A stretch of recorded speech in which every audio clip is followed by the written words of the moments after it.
బొత్స ఝాన్సీ గారు తెలుసా మీకు? తెలుసండి. ఎవరమ్మా ఆవిడ? జగన్మోహన్ రెడ్డి గారికి కూడా కృతజ్ఞతలు తెలుపుకుంటున్నాము.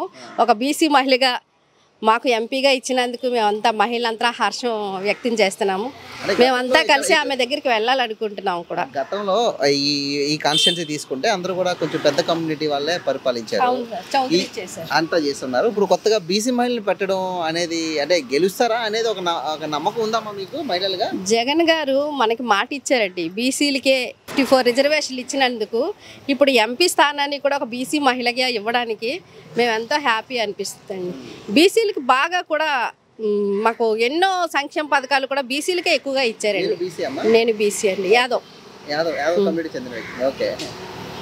బొత్స ఝాన్సీ గారికి ఎంపీగా ఇవ్వడం కూడా బీసీ మహిళగా నేను హ్యాపీగా ఉన్నాను. బొత్స ఝాన్సీ గారు బొత్స సత్యనారాయణ గారి వైఫ్ అని అందరికీ తెలుసు. ఆవిడ కోసం తెలుసా మీకు ఏమన్నా? నాకు తెలుసండి. ఆమె విజయనగరం వాస్తవ్యురాలు, వైజాగ్లో కూడా ఉంటారు. ఆవిడ సౌమ్యురాలు, బాగా చదువుకున్న వ్యక్తి, అనవసరమైన కాంట్రవర్సీకి వెళ్ళరండి. ఆమె నీట్ అండ్ క్లీన్గా ఉంటారు. గృహిణి అంటే గృహిణిలాగా ఉంటారు. ఆమె ఇప్పుడు ఎంపీగా రావడం కూడా మేము అంతా హ్యాపీగా ఉన్నామండి. పక్కా గెలిపిస్తామండి. మేము ఎంబీవీ గారిని గెలిపించుకున్నాము, ఇప్పుడు ఝాన్సీ గారిని కూడా గెలిపించుకున్నాం. విధంగా ఇక్కడ తీసుకుంటే టీడీపీ జనసేన చాలా బలంగా ఉంది. ఈసారి ఖచ్చితంగా టీడీపీ జనసేన గెలుస్తుందని చెప్తుంది టీడీపీ. మీరు అంటున్నారు బొత్స ఝాన్సీ గారిని గెలిపిస్తారన్నారు, ఏది నిజం అవుతుంది?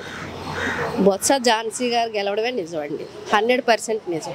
ఈసారి మహిళలుగా అందరూ టీడీపీ పవన్ కళ్యాణ్ తర్వాత నిలకడలేని వ్యక్తిత్వం అండి వాళ్ళది. వాళ్ళు ఎండింగ్ వరకు ఉంటారో ఉండరో కూడా తెలియదు. ఇప్పుడు కలిశారు, ఎలక్షన్ ముందు మళ్ళీ విడిపోవచ్చు, తర్వాత ఎదురు కొట్టుకోవచ్చు. మాకు ఇన్ని సీట్లు కావాలి అన్ని సీట్లు కావాలనుకొని విభేదాలు ఇప్పుడు కూడా కార్యకర్తల్లో వర్గభేదం వచ్చింది కదండి. టీడీపీ వాళ్ళు ఏ మీటింగ్ పెట్టినా జనసేన వాళ్ళు రానివ్వట్లేదు, మనం చూస్తున్నాం కదా టీవీలోని.